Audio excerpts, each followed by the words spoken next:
प्रधानमंत्री Narendra Modi Japan, Papua New Guinea और Australia का सफल दौरा कर पहुंचे स्वदेश। हवाई अड्डे पर बीजेपी के राष्ट्रीय अध्यक्ष जेपी नड्डा सहित पार्टी कार्यकर्ताओं ने किया भव्य स्वागत। मुख्यमंत्री ने महेंद्रगढ़ में जनसंवाद के दूसरे दिन विभिन्न गांवों के ग्रामीणों से किया संवाद। कहा, बेमौसम बारिश और ओलावृष्टि से खराब हुई सरसों का मुआवजा किसानों को आगामी 3 दिनों में मिलेगा। नए संसद भवन के उद्घाटन कार्यक्रम का विरोध कर रही पार्टियों पर गृह मंत्री अनिल विज ने दी प्रतिक्रिया। कहा, कांग्रेस सहित अन्य विपक्षी पार्टियां हर अच्छे काम का करती हैं विरोध। और प्रधानमंत्री आज वीडियो कॉन्फ्रेंसिंग के जरिए खेलो इंडिया यूनिवर्सिटी गेम 2022 का करेंगे उद्घाटन। 10 दिवसीय आयोजन में देश भर के 207 विश्वविद्यालयों के 4000 से अधिक एथलीट 21 खेलों में लेंगे भाग। नमस्कार, मैं चंदन शर्मा। अब समाचार विस्तार से। प्रधानमंत्री नरेंद्र मोदी 3 देशों जापान, पपुआ न्यू गिनी और ऑस्ट्रेलिया की अपनी सफल यात्रा के बाद आज स्वदेश लौट आए। 6 दिवसीय सफल यात्रा के बाद स्वदेश वापसी पर प्रधानमंत्री का दिल्ली के पालम हवाई अड्डे पर भव्य स्वागत किया गया। भारतीय जनता पार्टी के राष्ट्रीय अध्यक्ष जेपी नड्डा, विदेश राज्य मंत्री मीनाक्षी लेखी और अन्य नेताओं सहित सैकड़ों कार्यकर्ता पीएम मोदी का स्वागत करने के लिए हवाई अड्डे पर पहुंचे। प्रधानमंत्री ने अपने अभिनंदन कार्यक्रम को संबोधित करते हुए कहा कि मैं दुनिया के देशों में जाकर भारत के सामर्थ्य की बात करता हूं। मेरे देश की महान संस्कृति का गौरवगान करता हुए मैं आंखें नीची नहीं करता हूं, आंखें मिलाकर बात करता हूं। सामर्थ्य की बात करता हूं। हिंदुस्तान की युवा पीढ़ी की टैलेंट की चर्चा करता हूं और अवसर मिलने पर भारत कैसे खिल उठता है, भारत के नौजवान कैसा पराक्रम करके दिखाते हैं, ये बात मैं दुनिया में जाकर के बताता हूं। मेरे देश की महान संस्कृति का गौरवगान करते समय मैं आंखें नीचे नहीं करता हूं, आंखें मिला करके दुनिया से बात करता हूं। इस दौरान प्रधानमंत्री ने इशारों में विपक्ष पर तंज भी कसा। दरअसल कई विपक्षी दलों ने संसद के नए भवन के उद्घाटन कार्यक्रम का बहिष्कार किया है। पीएम ने कहा कि अब आपको जानकर खुशी होगी कि भारतीय समुदाय के कार्यक्रमों में ऑस्ट्रेलिया के पीएम का आना हम सब के लिए गौरव की बात तो है ही, लेकिन इतना ही नहीं, उस समारोह में पूर्व प्रधानमंत्री, पक्ष और विपक्ष के सांसद भी शामिल हुए। प्रधानमंत्री भी थे उस समारोह में।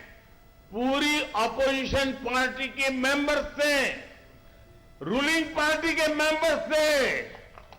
ये लोकतंत्र का वातावरण ऑस्ट्रेलिया के लोग में भारतीयों के प्रति, चाहे पक्ष सत्ता का हो चाहे पक्ष विपक्ष का हो, सबके सब मिलजुल करके भारतीय समुदाय के इस कार्यक्रम में उतने ही उमंग और उत्साह के साथ शरीक हुए थे। मुख्यमंत्री मनोहर लाल ने आज महेंद्रगढ़ जिले में जनसंवाद कार्यक्रम के दूसरे दिन ढाणी, बाठोठा, मंडलाना और सिम्हा गांव में आमजन से संवाद कर उनकी समस्याओं को सुनकर अधिकतर का मौके पर ही निपटान किया। इस दौरान सीएम ने इन गांवों में करोड़ों रुपए की परियोजनाओं का शिलान्यास और उद्घाटन किया। सीएम ने गांव ढाणी बाठोठा में 45 करोड़ रुपए की परियोजनाओं का शिलान्यास और विलेज नॉलेज सेंटर का उद्घाटन किया। जनसंवाद से पहले सीएम ने बोर्ड परीक्षाओं में उत्कृष्ट प्रदर्शन करने वाली छात्राओं को टैबलेट वितरित किए। साथ ही उन्होंने निजामपुर से नांगल चौधरी होते हुए जयपुर जाने वाली बस को हरी झंडी दिखाई। सीएम ने कल ही इस रूट पर बस चलाने की घोषणा की थी। इस दौरान मुख्यमंत्री ने कहा कि बेमौसम बरसात और ओलावृष्टि से खराब हुई सरसों का मुआवजा आगामी 3 दिनों में किसानों को दे दिया जाएगा। उन्होंने कहा कि सरकार भ्रष्टाचार पर भी जीरो टॉलरेंस की नीति के तहत काम कर रही है। विधानसभा की कुल 23 सड़कें मंजूर हो गई हैं, 53 किलोमीटर की, जो ढाणी बाठोटा के आसपास की बता रहा हूं मैं। जैसे पटिकरा से फैजलीपुर 2 किलोमीटर नजदीकी है ना। नांगल, ये जो नांगल चौधरी रोड है, इससे जल महल तक ये सड़क जो सरसों का नुकसान हुआ है उस सरसों के नुकसान की भरपाई अगले 3 दिन के अंदर आप लोगों का उसका सारा मुआवजा जो है वो आ जाएगा। और एक बात, क्योंकि सरसों यहाँ ज्यादा होती है इसलिए पूरे हरियाणा में सबसे ज्यादा मुआवजा जो है वो महेंद्रगढ़ जिले को ही मिल रहा है। ये भी मैंने कल बताया। वहीं ग्रामीणों ने जनसंवाद कार्यक्रम पर खुशी जताते हुए कहा कि इससे इन्हें अपनी समस्या सीधे मुख्यमंत्री के समक्ष रखने का मौका मिला है।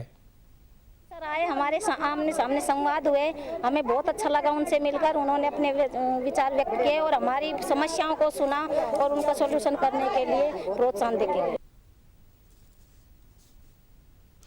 प्रधानमंत्री नरेंद्र मोदी द्वारा 28 मई को किए जाने वाले नए संसद भवन के उद्घाटन का कांग्रेस सहित कई विपक्षी पार्टियां विरोध कर रही हैं। इस पर गृह मंत्री अनिल विज ने अपनी प्रतिक्रिया देते हुए कहा कि कांग्रेस हर अच्छे कार्य का विरोध करती है। कांग्रेस सहित जो विपक्षी पार्टियां हैं उनका अंग्रेजों से मोह अभी गया नहीं है और उनको हमारे देश के कारीगरों द्वारा बनाई गई चीज़ पसंद नहीं आ रही है। उन्होंने कहा कि लोकतंत्र के इस नए मंदिर का जो भी पार्टियां बहिष्कार कर रही हैं, हर देशभक्त व्यक्ति को भी उनका बहिष्कार करना चाहिए। हमारे देश की कई विपक्षी पार्टियां हैं कांग्रेस सहित, जिनका अभी तक अंग्रेज मोह भंग नहीं हुआ है। उनको जो अंग्रेजों द्वारा बनाई गई चीज़ें हैं वो ज़्यादा प्रिय हैं और जो चीज़ हमारे मजदूरों ने बनाई है, हमारे कारीगरों ने बनाई है, हमारे आर्किटेक्ट्स ने बनाई है, हमारे इंजीनियर्स ने बनाई है, वो उनको अच्छी नहीं लगती है। इसलिए वो कह रहे कि हम नहीं जाएंगे, हम उसका विरोध करेंगे। मेरा ये कहना है कि लोकतंत्र के इस नए मंदिर का जो भी पार्टियां बहिष्कार कर रही हैं, हर देशभक्त व्यक्ति को उन पार्टियों का बहिष्कार करना चाहिए। अब हर अच्छे काम का आप विरोध करते हो तो ठीक बात नहीं है। वहीं 26 मई को केंद्र सरकार के कार्यकाल के 9 साल पूरा होने पर खुशी जताते हुए अनिल विज ने कहा कि देश के इतिहास में यह स्वर्णिम युग रहा है और पहली बार सर्वांगीण विकास हुआ है। आज देश हर क्षेत्र में आगे बढ़ रहा है और स्वरोजगार के नए अवसरों को बढ़ावा दिया जा रहा है। पहली बार देश में सर्वांगीण विकास हुआ, हर क्षेत्र आगे बढ़ रहा है। गरीब से गरीब आदमी की भी चिंता की जा रही है और देश में नए रोजगार पैदा करने के लिए एंटरप्रेन्योर्स को भी उसी प्रकार से बढ़ावा दिया जा रहा है। हर क्षेत्र में देश आगे बढ़ रहा है। प्रधानमंत्री नरेंद्र मोदी आज वीडियो कॉन्फ्रेंसिंग के जरिए खेलो इंडिया यूनिवर्सिटी गेम्स 2022 का उद्घाटन करेंगे।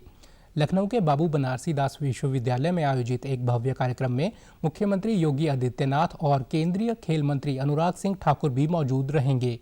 3 जून को समाप्त होने वाले 10 दिवसीय आयोजन में देश भर के 207 विश्वविद्यालयों के लगभग 4000 से अधिक एथलीट 21 खेलों में पदक के लिए प्रतिस्पर्धा करते नजर आएंगे। प्रधानमंत्री नरेंद्र मोदी ने आज उत्तराखंड को पहली वंदे भारत एक्सप्रेस ट्रेन की सौगात दी। उन्होंने देहरादून से दिल्ली के लिए वंदे भारत को वीडियो कॉन्फ्रेंसिंग के माध्यम से हरी झंडी दिखाकर रवाना किया। यह ट्रेन पूरी तरह स्वदेश में निर्मित है और कवच तकनीक समेत सभी उन्नत सुरक्षा सुविधाओं से लैस है।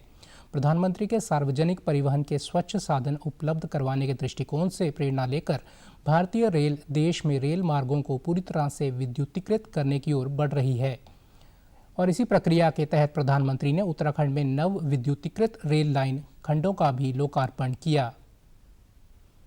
ग्लोबल रेटिंग एजेंसी मूडीज ने भारत की अर्थव्यवस्था पर एक ताज़ा रिपोर्ट जारी की है, जो बताती है कि भारत की अर्थव्यवस्था अगले कुछ वर्षों में सबसे तेजी से बढ़ने वाली G20 अर्थव्यवस्था होगी।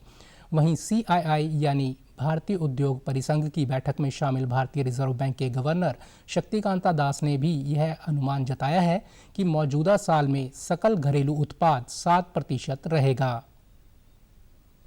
अंतर्राष्ट्रीय मंच पर लगातार मजबूत हो रहे भारत के लिए खुशखबरी है। वैश्विक अनिश्चितता के दौर में भारतीय अर्थव्यवस्था G20 समूह के देशों में सबसे तेजी से बढ़ने वाली अर्थव्यवस्था बनने जा रही है। ग्लोबल रेटिंग एजेंसी मूडीज की भारत की अर्थव्यवस्था पर एक ताजा रिपोर्ट आई है।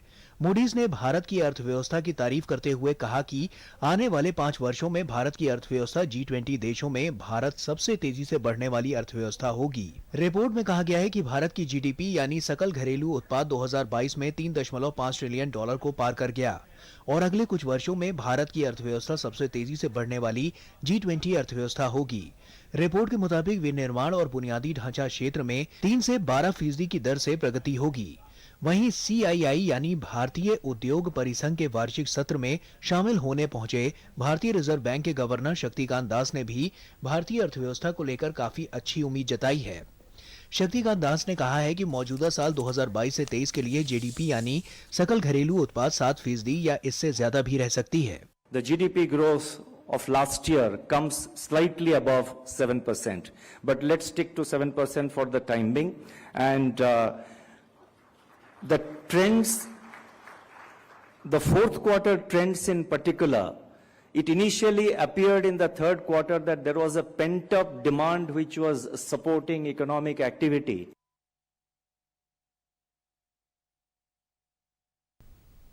केंद्र सरकार द्वारा शुरू की गई विभिन्न जन कल्याणकारी योजनाएं अंतिम छोर पर खड़े गरीब परिवारों के लिए वरदान साबित हो रही हैं।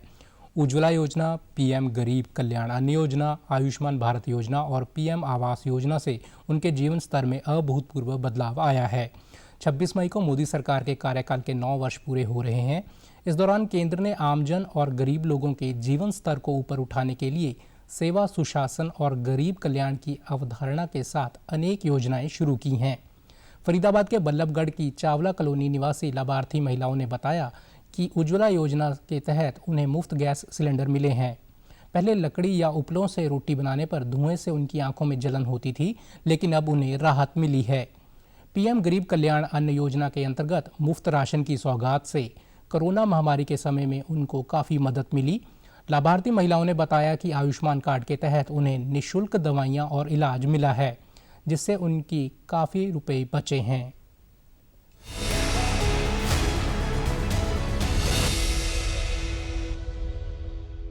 कि भाई हमें गैस सिलेंडर मुफ्त मिला है, तो उससे हमें खाना बनाने में आसानी होती है, धुआं भी नहीं फैलता है और क्या नाम सरकार से जो राशन प्राप्त होता है उसे हम आराम से खा सकते हैं और हमारी मतलब सैलरी इतनी नहीं है, उसमें हमें बहुत सपोर्ट मिलता है। आयुष्मान योजना है, उससे हमें बीमारी में इलाज करवाने में सुविधा मिलती है, वो भी गवर्नमेंट से बहुत अच्छी सुविधा मिली हुई है। सरकार ने हमारे लिए ये सिलेंडर उपलब्ध करवाए हैं। पहले बहुत परेशानी होती थी, आंधी तूफान में बाहर चूल्हे पे रोटी बनानी पड़ती थी, कोयला लाना पड़ता था, लकड़ियाँ लानी पड़ती थी। हमें अब सिलेंडर उपलब्ध करवा दिए तो हमें इससे सहायता मिली है। अब सरकार ने हमें ये मुफ्त दवाइयाँ भी उपलब्ध करवाई हैं आयुष्मान कार्ड बनवा के, इससे हमें बहुत सहायता मिली है। राशन भी उपलब्ध करवाया हमारा, ये गेहूँ, चावल, चीनी अच्छे उसमें मिल हमें राशन मिल जाता है तो हमारे अच्छा वो हो जाता है, गुजारा हो जाता है इससे।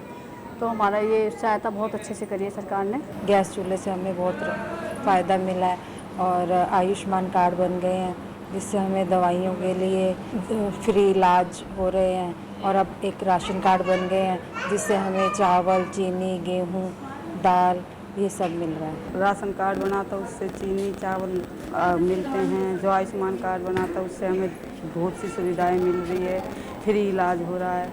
और जो जिससे कि हम बाहर से लकड़ियाँ लाते थे, वो हमें सरकार ने गैस चूल्हा दिया, उससे हमें बहुत फ़ायदा हो रहा है।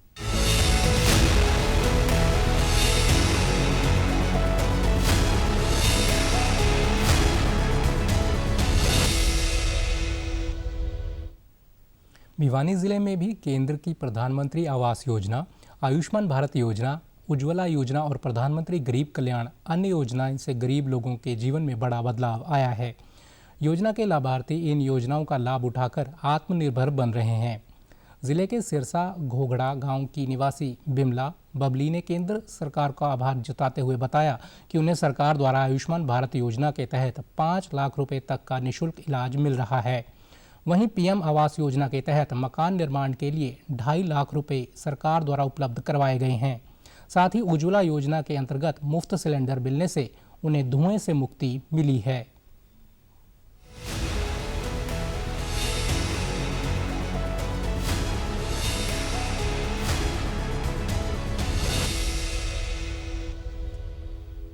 आयुष्मान कार्ड बनाए हैं उनमें यो फायदा होया है भाई, मेडिकल फ्री होया है और भाई सरकार ने बहुत फायदा कराया, जमींदारा ने भी बहुत फायदा मिल रहा है। सिलेंडर फ्री मिले हैं, पीले कार्ड बन गए हमारे, पहले हमारे पीले कार्ड कौन थे, मकानों के फार्म भरा के थे वो पैसे मिल गए जी। सिलेंडर भी दिए हैं भाई, जिसके टूटे फूटे घर से उनके 2.5 लाख रुपया भी दिया से, कार्ड भी बनवाया से भाई, मेडिकल फ्री हो जाएगा सरकार की वजह से, बढ़िया योजना से। भिवानी शहर निवासी उषा ने बताया कि आयुष्मान भारत योजना के तहत उनके बेटे का ऑपरेशन हुआ और उन्हें कोई भी पैसा खर्च नहीं करना पड़ा। भिवानी निवासी निशा व मंजू ने सरकार का धन्यवाद करते हुए कहा कि प्रधानमंत्री आवास योजना के तहत उन्हें मकान के लिए 2.5 लाख रुपए मिले और आयुष्मान कार्ड से उन्हें निःशुल्क इलाज मिल रहा है। मेरे बच्चे का लग गया कौन खर्चा और आयुष्मान कार्ड ना होता नहीं तो मेरे बच्चे का गणे लाग दे पीछे हम करते लगा, हम गरीब आदमी आयुष्मान कार्ड था। हमें सरकार से काफ़ी फ़ायदा हुआ है, जैसे उज्ज्वल योजना उन्होंने सिलेंडर दिए हमें, और आवास योजना चलाई थी जिसके तहत सबको 2.5 लाख रुपए मिले थे। और इसके अलावा आयुष्मान कार्ड में हमें बहुत बेनिफिट है, जिसमें 5 लाख रुपए तक हम अपना मुफ्त में कहीं भी इलाज करा सकते हैं। इसलिए मैं सरकार का बहुत धन्यवाद करती हूँ जो जनता के लिए इतना सोचा। मेरे पिताजी ने फार्म भरवाए थे जिसके तहत हमें 3 किस्तों में रुपए मिले और उनके जरिए हमने हमारा मकान पूरा कर लिया है। ये एक बहुत अच्छी योजना है, हमारा मकान अच्छे से बनके तैयार हो चुका है।